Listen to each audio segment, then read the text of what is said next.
12वीं बोर्ड और 10वीं बोर्ड के एग्जाम बहुत नजदीक है, टेंशन है, आप सभी को 90% से अधिक वीडियो नंबर लाने हैं। बस इस वीडियो को देख लीजिए।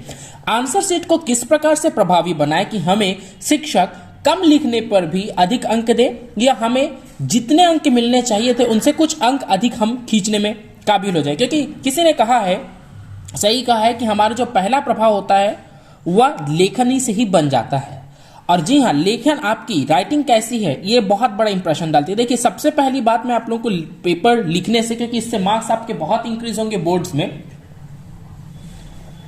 आप लोगों को मार्जिन खींचने में बहुत ज्यादा समय बिताना नहीं है। आपको क्या करना है, दोनों साइड से ऐसे पेपर को फोल्ड कर देना है।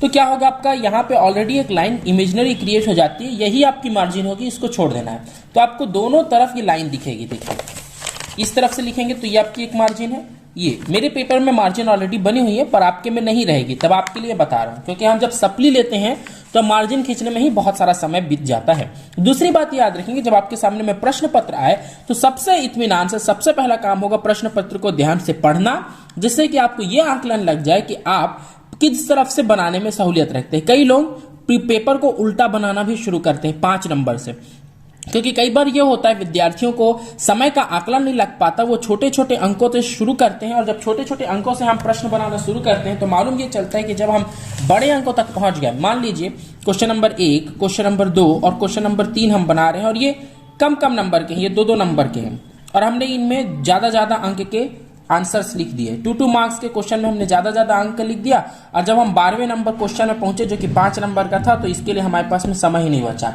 ऐसा ना हो, इसलिए आप लोग एक चीज तो ये रखें कि अभी एग्जाम से पहले ही इतनी प्रैक्टिस कर ले कि आपको मालूम रहे कि आप कितने शब्दों के आंसर को कितने में लिखना है आपको, और वो कितना समय खपाता है। फिर आप जब प्रश्न पत्र पढ़ेंगे तो आपको और अनुमान लग जाएगा कि आपको अपने आंसर्स को नीचे से ऊपर, यानी कि लॉन्ग क्वेश्चन आंसर से शॉर्ट की ओर लिखना है या शॉर्ट से लॉन्ग की ओर। वैसे ये स्ट्रेटेजी घर से बना करके आप लोगों को जानी है, जिससे कि आपका समय बचे और ये सब सोचना एग्जाम में ना पड़े। इसके बाद में दूसरी महत्वपूर्ण बात ये याद रखेंगे कि जब आप लोग प्रश्न पत्र में इस प्रकार से आंसर शीट में लिखेंगे तो इसकी लिखना कैसे है। आप लोगों के आंसर शीट में कुछ इस प्रकार से लाइनें बनी होती हैं, और हम लोग क्या करते हैं, बहुत से लोगों से हमसे ये गलती होती है कि हमारे मार्क्स यहीं पे कटते हैं। क्वेश्चन को बड़े बड़े अक्षरों में बीच में लिखना है। मान लीजिए आप क्वेश्चन नंबर 4 का आंसर लिख रहे हैं, तो क्वेश्चन नंबर 4 बड़े से लिखना है, और उसके बाद में आंसर 4 इस प्रकार से लिखना आप लोगों को शुरू करना है, और फिर यहां पे आपके आंसर्स दिखने चाहिए, यानी कि ये स्पष्ट दिखे। ऐसा क्यों कहा जा रहा है, याद रखिएगा, बहुत बार ऐसा देखा गया है कि हम क्वेश्चंस लिखते तो हैं, पर एक के नीचे एक जब लगातार लिख देते हैं तो ऐसा होता है कि टीचर चेक करता है तो वो कुछ क्वेश्चंस में मार्किंग करना भूल जाते हैं। यानी कि आपने मान लीजिए इस पूरे पन्ने में कुल मिला के 5 क्वेश्चन के आंसर लिखे हैं, पर टीचर ने जब चेक किया तो आपको वो सिर्फ 4 क्वेश्चन के ही अंक दे पाया, क्योंकि उसके नजर में एक नंबर आपने इतने सटा के लिखा था कि उसने दूसरा आंसर कब कहां से शुरू हुआ है वो देख ही नहीं पाया, और आपको उसमें अंक आवंटित ही नहीं कर पाया। ऐसी गलती ना हो, इसलिए लाइन छोड़ने में बिल्कुल ना कतराएं। आपने परीक्षा फॉर्म भरते वक्त अच्छा खासा पैसा दिया है एग्जाम के नाम पे ही, तो आप लोगों को एग्जाम के लिए बिल्कुल भी डरना नहीं है, आपको भरपूर लाभ उठाना है। हर एक प्रश्न के बाद में 2 लाइन छोड़ें, फिर इस प्रकार से बड़े बड़े अक्षरों में क्वेश्चन का संख्या लिखें, उसके बाद में बड़े बड़े अक्षरों में आंसर 4 लिखें, और इसमें भी एक लाइन का गैप रखें, तब आपका आंसर शीट सुंदर होगा। कभी भी हम लोग क्या करते हैं, जैसे मैंने लिखा मान लीजिए राम, और राम लिखते लिखते मैंने लिख दिया रामा, तो इसे हम कैसे काटते हैं परीक्षा में, ऐसे ऐसे ऐसे ऐसे ऐसे। कई लोग रामा को ऐसे काटते हैं, ऐसे ऐसे ऐसे गोद देते हैं, ये नहीं करना है। अगर आपसे कुछ चीज त्रुटि हो जा रही है तो एक लाइन से काट दीजिए, ये ज्यादा सुंदर और आपके आंसर शीट को और भी अच्छा बनाता है। इस प्रकार से गलती में और ध्यान जाती है।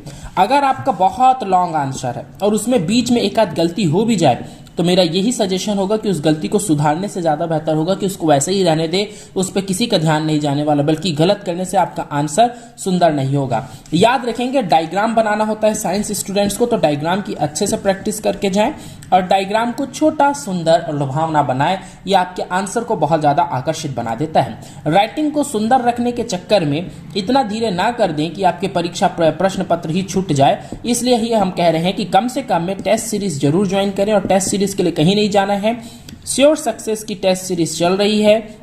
जी हाँ, हम आपको पूरी 15 डेज में सिर्फ टेस्ट ही टेस्ट लेने वाले हैं। और टेस्ट क्यों? क्योंकि जब हम टेस्ट लेते हैं तो हमें मालूम चलता है कि हम कहाँ गलत हैं। जब हम टेस्ट लेते हैं तो हमें मालूम चलता है कि हमें कहाँ सुधार करनी है, हमें मालूम चलता है कि हम कितने समय में कितने नंबर के क्वेश्चन को लिख पा रहे हैं, जिससे हम ये प्लान कर पाते हैं कि हमें परीक्षा में किस गतिविधि से चलना है। इसके लिए कांटेक्ट करिए 8602215644 पर। आगे भी इस प्रकार के हम मार्क्स गेन करने के लिए वीडियोस लाते रहेंगे। जिन्हें भी ऑनलाइन कोचिंग चाहिए 11th 12th IIT JEE NEET की, वो 8602215644 पे कांटेक्ट कर सकते हैं। Thank you all of you.